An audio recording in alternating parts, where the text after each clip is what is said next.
আসসালামু আলাইকুম। অলি স্যারের লাইভ ক্লাসে সবাইকে স্বাগত। আজ আমরা অ্যাডভান্স অ্যাকাউন্টিং 2 বইয়ের তৃতীয় অধ্যায়ের হোল্ডিং কোম্পানি অংশের প্রবলেম 8 অর্থাৎ লেকচার শিটের 8 নম্বর অঙ্কটা করব। যাদের কাছে লেকচার শিট নাই তারা এএনইউ 2016 সালের অঙ্কটা বের করেন। আজকের অঙ্ক করার ফলে আমরা এই চ্যাপ্টারে আসার মতো সবগুলো অঙ্ক শিখে ফেলবো আর কি। আর আমি বলছিলাম এখান থেকে মাত্র 3টা অঙ্ক করলেই পরীক্ষা একটা আসবে বা 4টা অঙ্ক। প্রবলেম 5, 6, 7, 8 এই 4টা অঙ্ক করবেন, দেখবেন একটা অঙ্ক হুবহু কমন পাচ্ছেন। প্রবলেম 8 এএনইউ 2016, এটা করলে আসার মতো সব নিয়ম হয়ে যাবে। এই ক্লাস করার জন্য অবশ্যই আপনার প্রশ্নটা লাগবে সামনে, নাহলে কিছুই বুঝতে পারবেন না। এর আগে 6টা ক্লাস গেছে, 6টা ক্লাস না দেখে আজকের ক্লাস দেখলে অঙ্ক সেরকম বোঝা যাবে না। আমরা নেক্সট মান্থে আর কি, আজকে তো এই মাসে মনে হয় আরেকটা ক্লাস পেতে পারি, নতুন চ্যাপ্টার শুরু করব, নতুন বই শুরু করব। আর যারা অ্যাডভান্স অ্যাকাউন্টিং 2 পড়তেছেন তারা প্রথম থেকে আবার পড়তে পারবেন, চ্যাপ্টার 1 শুরু করব। আচ্ছা, ক্লাসে চলে যাচ্ছি আমরা। Following are the balance sheet of H limited and S limited as 31 December 2016। 2016 সালের 31শে ডিসেম্বর এস এবং এইচ এবং এস লিমিটেডের কিছু তথ্য দেওয়া আছে। এইচ মানে বড় কোম্পানি, এস মানে ছোট কোম্পানি। এস কোম্পানি এবং এইচ কোম্পানির কিছু লাইবিলিটি বাম পাশে দেওয়া আছে, আর এস এর দেওয়া আছে কিছু ডান পাশে। The profit and loss account নিচে কিছু অ্যাডজাস্টমেন্ট দিয়ে বলছে prepare consolidated balance sheet of H as at 31 December 2016। 2016 সালের 31শে ডিসেম্বর 2016 সালের এইচ লিমিটেডের একটা ব্যালেন্স শিট করে দেখাও। তো ব্যালেন্স শিট করার জন্য আমাদের কয়টা 8টা ওয়ার্কিং করতে হয় সেটা আমরা জানি। ওয়ার্কিং 1 থেকে শুরু হয়। আমরা অ্যাডজাস্টমেন্টটা একবার পড়ে নিই, তাহলে বুঝতে আমাদের সুবিধা হবে। The profit and loss account of S limited shown a credit balance of 55,000। বলতেছে এস লিমিটেডের প্রফিট দেখাইতেছে হলো জানুয়ারির 1/1/2016 তারিখে মুনাফা দেখাইতেছে 55,000 টাকা। এটা গত ক্লাসে এই নিয়মগুলো শিখছি আমরা। A dividend of 12.5% was paid in October. এই জিনিসটা নতুন, এটা পাইনি আগে না।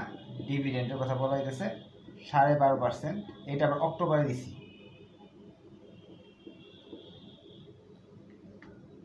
October 2016 for the year of 2015। 2015 সালের যারা এই শেয়ারগুলো রাখছিল তাদের মুনাফা দেওয়া হয়েছে 12.5%। এরপর বলতেছে that dividend was credit by H limited to its profit and loss account. এই ডিভিডেন্ডের অংশটা বড় কোম্পানিও তাদের মুনাফার ভিতরে ঢুকায় রাখছে। The H Limited acquired the share of S Limited as on 1st July 2016. বড় কোম্পানি ছোট কোম্পানি কিনছে হলো এই তারিখে, বছরের অর্ধেক সময়। The bills payable of S Limited was all issued in favor of H Limited. বলছে বিল পেবল, প্রদেয় বিলের সম্পূর্ণ টাকাটা কি বড় কোম্পানির বিপরীতে করা। এগুলো আমরা পারি যেহেতু 6টা ক্লাস করে ফেলছি আমরা। এরপর বলছে H limited discounted this bill. সেই বিলটাকে এইচ লিমিটেড আবার ব্যাংকের মাধ্যমে ভাঙায় ফেলছে। এটা নতুন কিছু আসলো।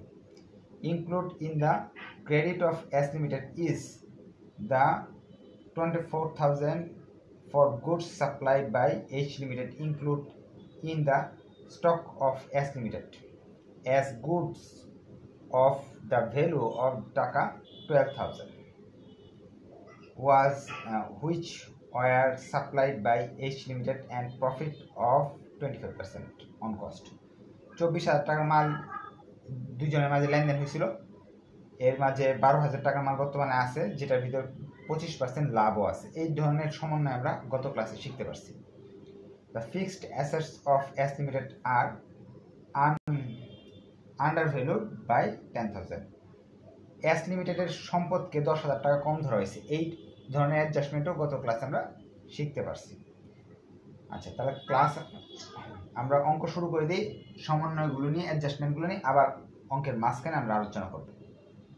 প্রথমে লিখতে হবে হোল্ডিং রেশিও। হ্যাঁ, কারো কোনো কোয়েশ্চেন থাকলে বলতে পারেন। মাইকটা অফ করে ক্লাস করতে হবে, নাহলে আপনাদের বাসার শব্দ সব এখানে শোনা যাচ্ছে।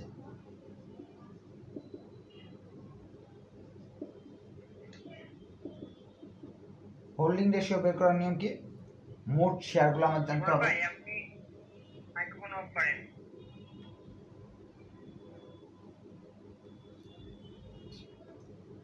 এখানে আমরা লিখব নাম্বার অফ শেয়ার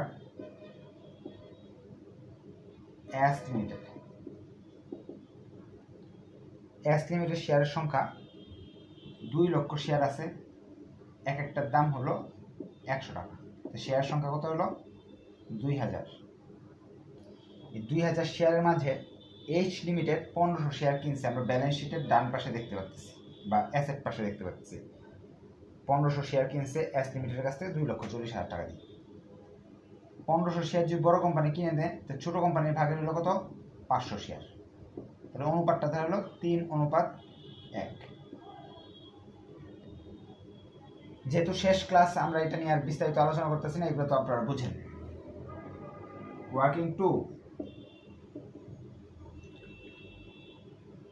ওয়ার্কিং টুতে করতে হয় কি? Current year profit.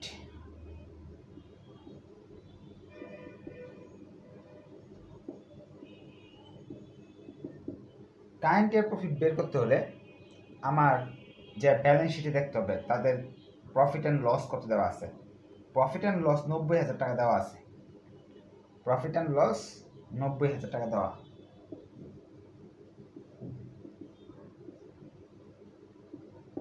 Profit and loss অ্যাকাউন্টে দেওয়া আছে 90,000।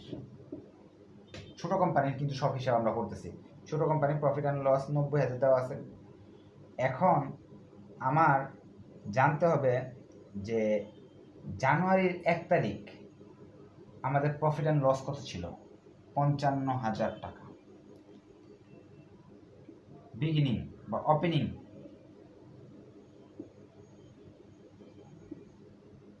প্রফিট অ্যান্ড লস অ্যাকাউন্ট 55,000 টাকা। এবং এর ভিতরে লিখি আমরা বোঝার জন্য। 55,000 টাকা ছিল। এই 55,000 থেকে আমরা ডিভিডেন্ড বা মুনাফা দিয়ে দিছি মালিকদের। মুনাফা যদি এখান থেকে দিয়ে দিই, ডিভিডেন্ড কি জিনিস আমরা তো জানি। মুনাফা দিছি কত পার্সেন্ট? 12.5%। মালিকদের মুনাফা দেওয়া হচ্ছে 12.5%। কার উপর? 2 লাখ টাকার মূলধনের উপর 12.5% মুনাফা দিছি। 2 লক্ষ টাকার 12.5% যদি আমি মুনাফা দিয়ে থাকি, তো 2 লক্ষ টাকা 12.5% আসে হলো 25,000 টাকা। 55,000 টাকা বছরের লাভ ছিল ওই কোম্পানির। এর মাঝে 25,000 টাকা মুনাফা দিয়ে দিছে, তাহলে কোম্পানির মুনাফা রয়ে গেল কত? 30,000। আর বছর শেষে দেখতেছি মুনাফার পরিমাণ 90,000। তার মানে বর্তমান বছরে কোম্পানি মুনাফা করছে 60,000 টাকা। কোশ্চেন থাকলে বলতে পারেন, নাহলে আরেকবার বলি এটা। আচ্ছা, এটা এই অংশটা যেহেতু নতুন, আরেকবার বলতেছি। আমাকে বছর শেষে বলতেছে আপনার কাছে 90,000 টাকা আছে বছর শেষে। বছরের প্রথমে ছিল 55,000। এই বছরের প্রথমে 55,000 টাকা ছিল। এই লাভটা কি আরেক বছরের 2015 সালের লাভ। 2015 সালের লাভ 55,000। এই লাভের কাছ থেকে মালিকদের পাওনা আছে, কারণ মালিকরা শেয়ার কেন কিনে, শেয়ারগুলো যাতে বছর শেষে কিছু লাভ পায়। মালিকদের কি করছে, এই লাভ থেকে 12.5% মুনাফা দিছি, মূলধনের উপর 12.5% মুনাফা দিছি। মুনাফার পরিমাণ আসছে 25,000 টাকা। তাহলে গত বছরের মুনাফা থাকলো 30,000 টাকা। 55 থেকে 25,000 দিয়ে দিই, 30,000 টাকা গত বছরের মুনাফা। গত বছরের মুনাফা 30,000, তাহলে মোট মুনাফা বলতেছে 90,000। 90,000 থেকে যদি গত বছরটা বাদ দিই, তাহলে এই বছরে থাকলো কত? 60,000 টাকা। তাহলে আমাদের বের হয়ে আসলো কারেন্ট ইয়ার প্রফিট 60,000 টাকা। কারো কোনো কোয়েশ্চেন থাকলে সরাসরি প্রশ্ন করতে পারেন অথবা কমেন্ট করতে পারেন। এরপর আমরা 3 নম্বর ওয়ার্কিংয়ে চলে যাচ্ছি, ক্যাপিটাল প্রফিট।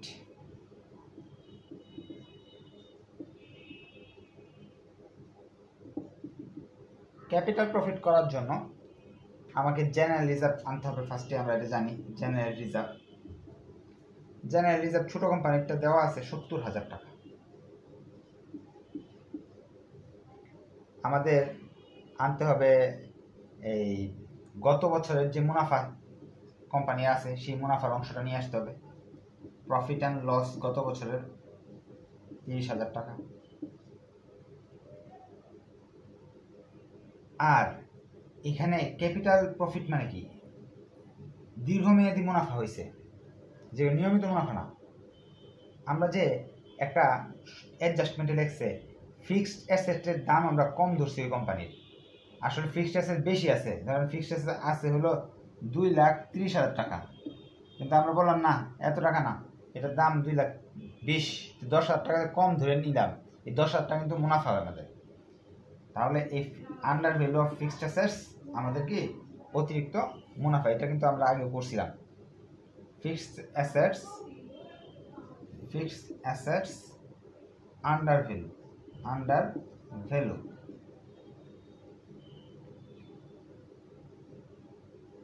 এখন এইগুলো তো গেলই। আরেকটা জিনিস আমাদের খেয়াল করার মতো, সেটা হলো এই যে 60,000 টাকা মুনাফা। জি বলেন। আচ্ছা আমি বুঝাইতেছি, সবার লাস্ট লাইনটা পড়বো আমরা। The fixed assets of S limited are under valued by 10,000। অর্থাৎ আপনি গেছেন আমার দোকান কিনতে, আপনি বড় কোম্পানির মালিক আর আমি ছোট কোম্পানির মালিক। আমার চেয়ার টেবিল বিল্ডিং যা আছে সব দাম করছেন, দাম করে আমি দেখতেছি আসতেছে আমার খাতায় 30,000 টাকা। আমি বিক্রি করলে 30,000 টাকা পাওয়া যাবে। আর আপনি বলতেছেন না ভাই আমি এটা 20,000 2,30,000 দিব না, 2,20,000 টাকা ধরে আমি ব্যবসাটা কিনতে চাই। আমি ভাবলাম যে আমি অন্য দিক দিয়ে তো লাভ করতে আছি, আচ্ছা 10,000 টাকা কোনো সমস্যা নাই। বললাম কি আচ্ছা আমার সম্পদের দাম হলো 2,20,000 টাকা। এইখানে কিন্তু 10,000 টাকা আপনি লাভ করে ফেলছেন। 10,000 টাকা কি ব্যবসা প্রতিষ্ঠানের অতিরিক্ত মুনাফা ধরা হয়েছে। তো এই যে এই অতিরিক্ত মুনাফাটা, প্রফিটটা দুই রকম, একটা হলো ক্যাপিটাল প্রফিট আর একটা হলো রেভিনিউ প্রফিট। রেভিনিউ প্রফিট কি? মাল বিক্রি করে যে লাভটা হয় এটাকে বলা হয় রেভিনিউ প্রফিট। আর ক্যাপিটাল প্রফিটটা কি? মাল বিক্রি ছাড়া অন্যভাবে কোনো যে লাভ করে সেটাকে বলা হয় ক্যাপিটাল প্রফিট। যেমন ধরেন আপনার শেয়ার, এক একটা শেয়ারের দাম 100 টাকা। আপনার শেয়ারটা আপনি কোম্পানি কী করলো, বিভিন্ন মানুষের কাছে 150 টাকায় বিক্রি করলো, 50 টাকা অতিরিক্ত নিতেছে, এটা হলো ক্যাপিটাল প্রফিট। ধরেন আসবাবপত্র দাম আছে 10,000, এই আসবাবপত্র 12,000 বিক্রি করে ফেললাম, 2,000 টাকা বেশি বিক্রি করলাম না, এটাকে এই 2,000 টাকা অতিরিক্ত, এটা হলো ক্যাপিটাল প্রফিট, মূলধন জাতীয় লাভ যেটাকে বলে। তো এরকম ক্যাপিটাল প্রফিটে কী কী আসে? জেনারেল রিজার্ভ মানে গত বছরের এই বিভিন্ন বছরের মুনাফাগুলো যে জমায় রাখছে ছোট কোম্পানি, সেটাকে বলে জেনারেল রিজার্ভ। যোগ প্রফিট অ্যান্ড লস অ্যাকাউন্ট, ছোট কোম্পানি বিভিন্ন বছরে বিভিন্ন মুনাফা করছে, সেই মুনাফার আর কি এই বছর বাদ দিয়ে বাকি আগের বছর সব মুনাফা। ফিক্সড অ্যাসেটস আন্ডার ভ্যালু, যে কম দামে ধরা হয় সম্পদগুলো, সেখানে যে মুনাফাটা হয় সেই মুনাফা। এখন আরেকটা জিনিস আছে যেটা আমরা খেয়াল করিনি, এখানে দেখেন 60,000 টাকা গত বছরের মুনাফা হয়েছে, এই বছর কারেন্ট ইয়ার প্রফিট কত? 60,000 টাকা। 60,000 টাকার মাঝে 2 ভাগ হবে, কারণ কি বড় কোম্পানি এই ছোট কোম্পানিকে জুলাই মাসে কিনছে। তো এই 60,000 টাকা পুরাটা কিন্তু বড় কোম্পানি নিতে পারবে না, অর্ধেকটা নিতে পারবে। আর অর্ধেকটা কি ছোট কোম্পানির আগের বছর কেনার আগের মুনাফা হিসাবে ধরা হবে। তাহলে এই 60,000-এর অর্ধেক হলো 30,000 টাকা আসবে হলো আমাদের current year profit, half of current year profit, half of current year profit. এই আইটেম কিন্তু আমি আগের ক্লাসে শেখানো হয়েছে এই আইটেমটা, যে যদি বছরের মাঝখানে কখনো কেনা হয় তাহলে যে বর্তমান বছরের মুনাফাটা সম্পূর্ণটা বড় কোম্পানি নিতে পারে না, 2 ভাগ হয়ে যায়। যত জয় মাস যাবত কিনছে ওই মাসের টাকাটা বড় কোম্পানির আয় হয়, আর বাকি অংশটা হলো আগের বছরের আয় হিসাবে ধরে নিতে হয়, ক্যাপিটাল প্রফিটের ভিতরে ধরে নিতে হয়। তা এই অংশটা আবার আমরা বুঝবো সামনে। তাহলে টোটাল আমাদের আয় হইতেছে 1,40,000 টাকা, ক্যাপিটাল প্রফিট আসতেছে 1,40,000 টাকা। এখন এই ক্যাপিটাল প্রফিটটাকে 2 ভাগ করতে হবে, 2 জন নিবে, বড় কোম্পানি নিবে 3 ভাগ, ছোট কোম্পানি নিবে 1 ভাগ। তাহলে আমরা ভাগ করে ফেলি। এইচ লিমিটেড 1,40,000 টাকা গুণ নিচে হলো 4, উপরে হলো 3, অর্থাৎ 1,05,000 টাকা পড়বে বড় কোম্পানির ভাগে, ছোট কোম্পানির ভাগে পড়বে 1,40,000 টাকার 4 ভাগের 1 অংশ, অর্থাৎ 35,000 টাকা। Working number 4, goodwill. ওয়ার্কিং 4-এ আসতেছে আমাদের গুডউইল বের করব।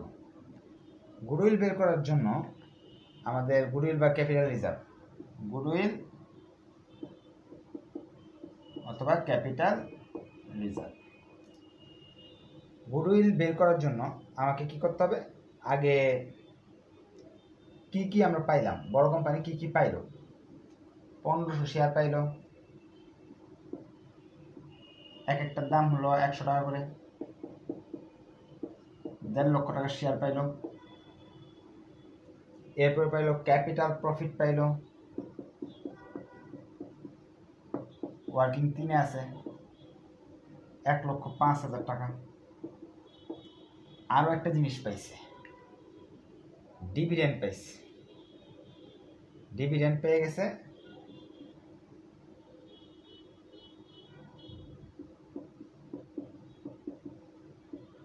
অক্টোবর মাসে ডিভিডেন্ড দেওয়া হয়েছিল। কতটুকু ডিভিডেন্ড দেওয়া হয়েছিল?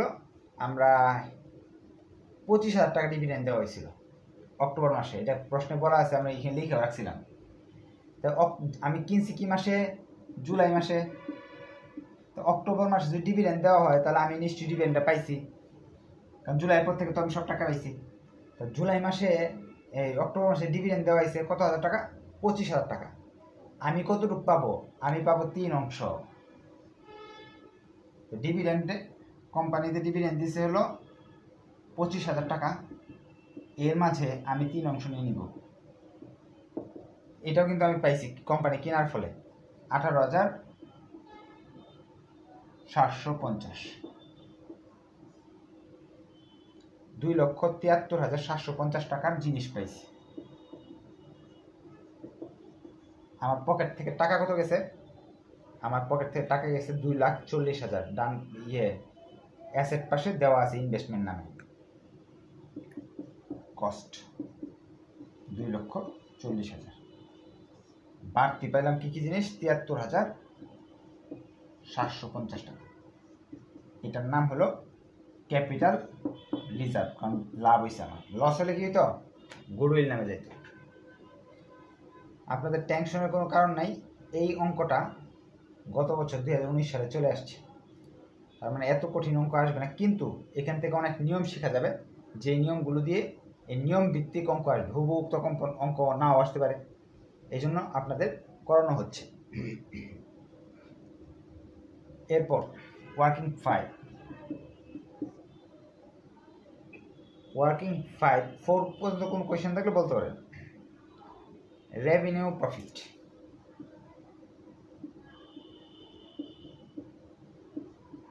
রেভিনিউ প্রফিট তো সম্পূর্ণটা আমরা,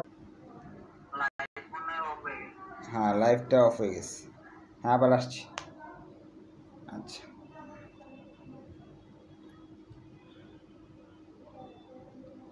হ্যাঁ, রেভিনিউ প্রফিটটা আমি আগে বুঝেছিলাম 60,000-এর মধ্যে সম্পূর্ণটা পাবো না, অর্ধেকটা পাবো 30,000, আর 30 এই 60,000 ভাগ করছি, কিন্তু এক ভাগ গেছে এই যে 30,000, আর একবার কিন্তু এই যে 30,000 আসছে, দুই জায়গায় চলে গেছে। এখন এই 30,000 টাকা তো দুইজন ভাগ করে নিব। বড় কোম্পানি নিবে 30,000-এর 4/3 অংশ,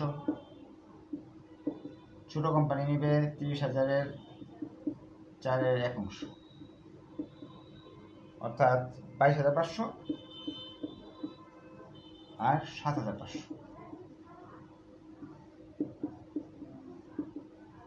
ওয়ার্কিং 6 মাইনরিটি ইন্টারেস্ট,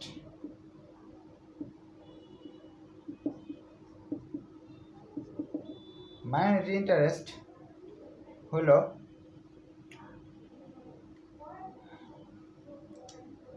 প্রথম হলো শেয়ার ক্যাপিটাল, 500 শেয়ার রয়ে গেছিল, তার এক একটার দাম 100 করে, 50,000। এরপর তারা এখানে পাইছে কিছু টাকা, 35,000 টাকা পাইছে মুনাফা, ক্যাপিটাল প্রফিট। আবার তারা এই জায়গায় কিছু প্রফিট পাইছে, রেভিনিউ প্রফিট 7,500 টাকা। মোটমাট হলো 92,500 টাকা পাইছে। হয়ে গেল ওয়ার্কিং 6। ওয়ার্কিং 7-এ চলে যাচ্ছি আমরা, আনরিয়ালাইজ প্রফিট। ওয়ার্কিং 7-এ আনরিয়ালাইজ প্রফিট করার জন্য আমাদের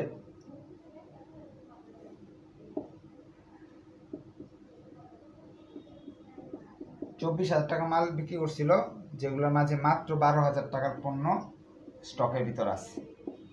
12,000 টাকার পণ্য মুনাফা হলো 25% করছে, 25% কস্ট প্রাইসের উপর, যেহেতু নিচে হবে 125। তো আনরিয়ালাইজ প্রফিট আসতেছে 2400 টাকা। ওয়ার্কিং 8-এ profit and loss account of holding company.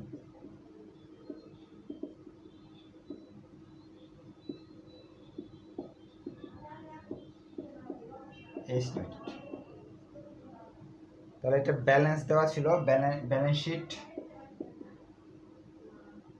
1.5 lakh টাকা দেওয়া আছে প্রশ্নে। এখানে অ্যাড হবে রেভিনিউ প্রফিট, এই কোম্পানি থেকে আমরা প্রফিট পাইছি হলো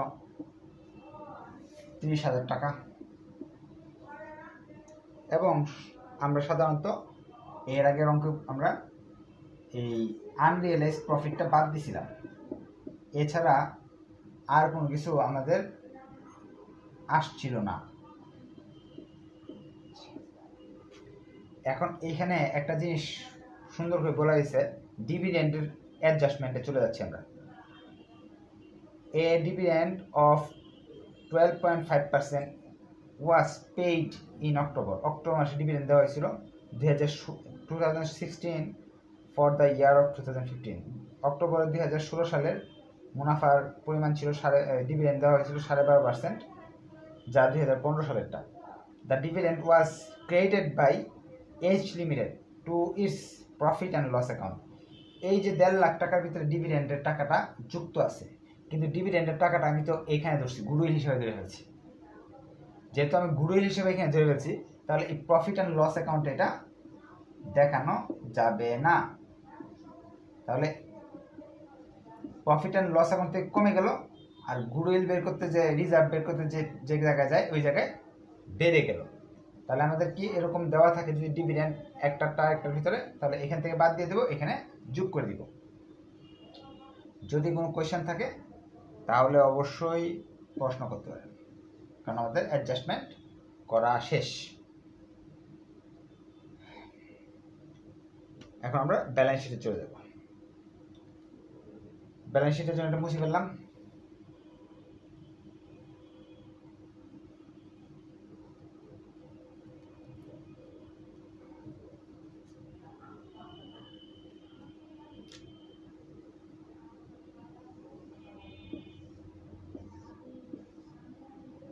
প্রথমে লিখব শেয়ার ক্যাপিটাল,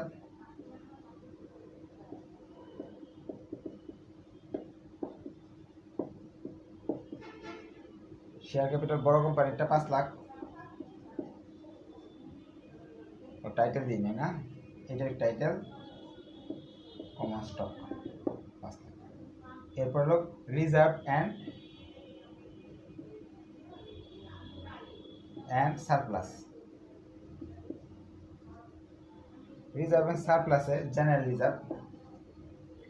জেনারেল রিজার্ভে সরাসরি 1,20,000 দেওয়া আছে।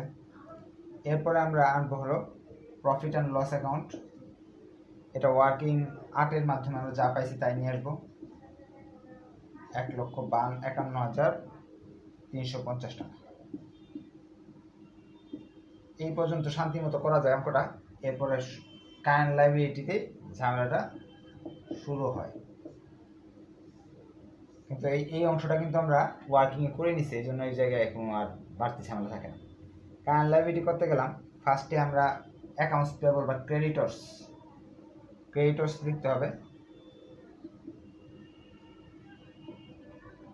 ক্রেডিটরে দেওয়া আছে 80,050, 80 আর 50 হইতেছে 1,30,000 টাকা।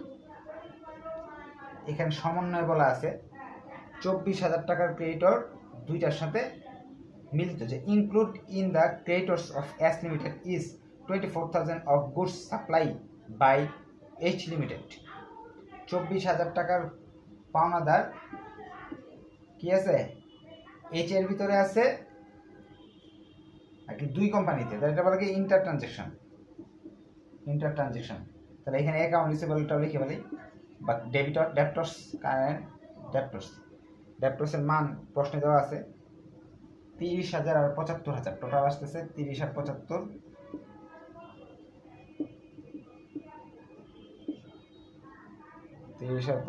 হলো 1,05,000। সেখান থেকে ইন্টার ট্রানজেকশন নামে 24,000 বাদ দিয়ে দিলাম, তাহলে 81,000 টাকা কিনা। তাহলে এটা ঝামেলা শেষ। এরপরে দেওয়া আছে বিলস পেয়েবল একটা ঝামেলা আছে।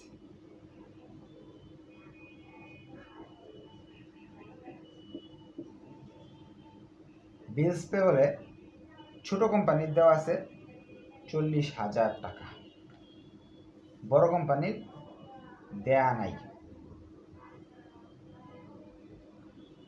আর বিলস পেয়েবলের কথাটা বলতেছে যে ওইটা আছে, the bills payable of S limited were all issue in favour of H limited. H লিমিটেডের পক্ষে এইগুলা লেখা হয়েছে। এই যে বিলস পেয়েবল, এখানে এস লিমিটেডের টাকা আছে হলো 40,000 টাকা ধরে নিই আমরা, এখানে আছে। তাহলে বিল রিসিভেবল নামে তো এখানে 40,000 থাকার কথা। আর আমি প্রশ্নে যাই পড়তেছি, প্রশ্নে যাই দেখি বিল রিসিভেবল বলতে এই জায়গায় কিছু নাই। কেন নাই? এখন আমরা দেখব কেন নাই। কারণ হলো বিল রিসিভেবলের যে টাকাটা ছিল, বিলটা যে ছিল, এই বিলটা আমি ব্যাংকে যাই ভাঙাই ফেলছি। ব্যাংকে যাই করছি কি, টাকা নিয়ে নিছি, বিল রিসিভের টাকাটা কি করছি, ব্যাংকে যায় নগদে ভাঙাই ফেলছি। এখন কিন্তু বিলস পেয়েবলের টাকাটা কিন্তু ছোট কম কি বলে ব্যাংক পায় আমার কাছে। আরেকটু আমি বোঝানোর জন্য আপনাদের বুঝাইতেছি। ধরেন এটার কি পাস, লাইবিলিটি পাশে হলো বিলস পেয়েবল আছে 40, এদিকে বিল রিসিভেবল আছে 40।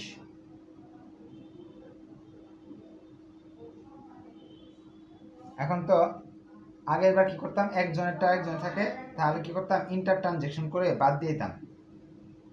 ধরেন ইন্টার ট্রানজেকশন করে বাদ দিয়ে দিলাম, ইন্টার ট্রানজেকশন করে 40 বাদ দিয়ে দিলাম, কাহিনী কিন্তু এনে শেষ হয়ে যাওয়ার কথা ছিল।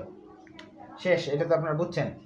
কিন্তু এখন এই বিলটা কি করছে, আরেক ব্যাংকের কাছে যায় ভাঙাই নিছি। এই 40,000 টাকার বিলটা কি করলাম আমরা, ব্যাংকে যায় ডিসকাউন্ট করছি। এখন ব্যাংক এই 40,000 টাকা আমার কাছে পায়, কারণ ব্যাংক থেকে বিলের বিনিময়ে টাকা নিয়ে নিছি। মেয়াদ শেষ হওয়ার সঙ্গে সঙ্গে ব্যাংক আমার কাছে, ছোট কোম্পানির কাছে আসবে, সেগুলো কি টাকা দেও। ছোট কোম্পানির কাছে টাকা চাইলে, ছোট কোম্পানির কাছে টাকা চাওয়া যে কথা, বড় কোম্পানির কাছে টাকা চাওয়া একই কথা। কারণ এখন তো ছোট কোম্পানি আর বড় কোম্পানি একসাথে মিলে গেছে। 40,000 টাকা নতুন দায় সৃষ্টি হয়েছে, সেটা হলো ব্যাংকের বিল বাবদ 40,000 টাকা নতুন দায় সৃষ্টি হয়েছে। এই জন্য আমার কি করতে হবে, বিলস, এই যে এই অংশটা না দেখে বিলস পে বলে লিখবো, কিন্তু কারটা, ব্যাংকেরটা। আমি লিখবো বিলস পে বলে লিখা 40,000 টাকা দায় পাশে দেখাবো, আর বিল রিসিভেবল এগুলো লেখার প্রয়োজন নাই। না বুঝলে আরেকবার বলি এই জিনিসটা, কারণ এই জিনিসটা নতুন। মাইনরিটি ইন্টারেস্ট ওয়ার্কিং 6 দেওয়া আছে, মান 92,500।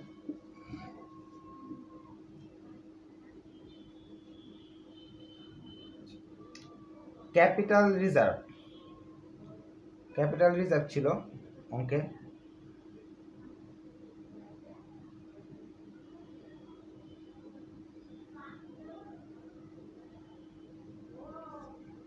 1,06,000 টাকা। ক্যাপিটাল রিজার্ভ ছিল, কিন্তু গুডউইলও একটা আইটেম আছে। যখন গুডউইল থাকে তখন কি করি, ক্যাপিটাল রিজার্ভটা বাদ দিয়ে দিই। ফিক্সড অ্যাসেটসে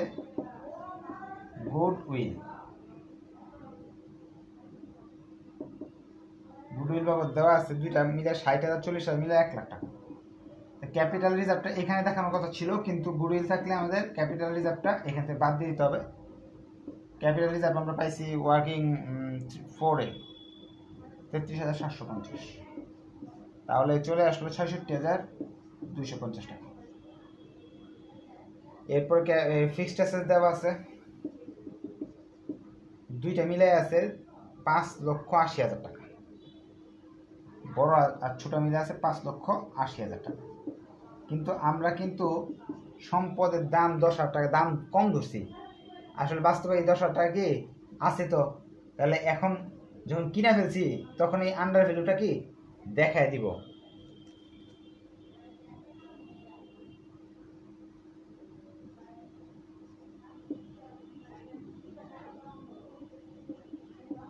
এখানে লিখবো 5,90,000। এরপরে হলো দেয়া আছে হলো স্টক কারেন্ট অ্যাসেট নামে আসবে। স্টকের টাকা হলো, স্টকটা একটু নিচে লিখলাম, সমন্বয় তো দুইটা স্টক, দুইটা কোম্পানি মিলে স্টক আছে আমাদের 1,90,000। এখান থেকে আনরিয়ালাইজ প্রফিটটা বাদ দিতে হয়, আমরা জানি 2,400 টাকা, তাহলে 1,87,600। এরপর আর কোন আইটেম বলতে ডেপ্টস আমরা নিয়ে নিছি আগে। ক্যাশ হলো 60 আর 25, ক্যাশ এখানে লিখতেছি, ক্যাশ 60 আর 25 মিলে হচ্ছে 85,000 টাকা। এখন আমরা সবগুলো আইটেম যোগ করে ফেলবো।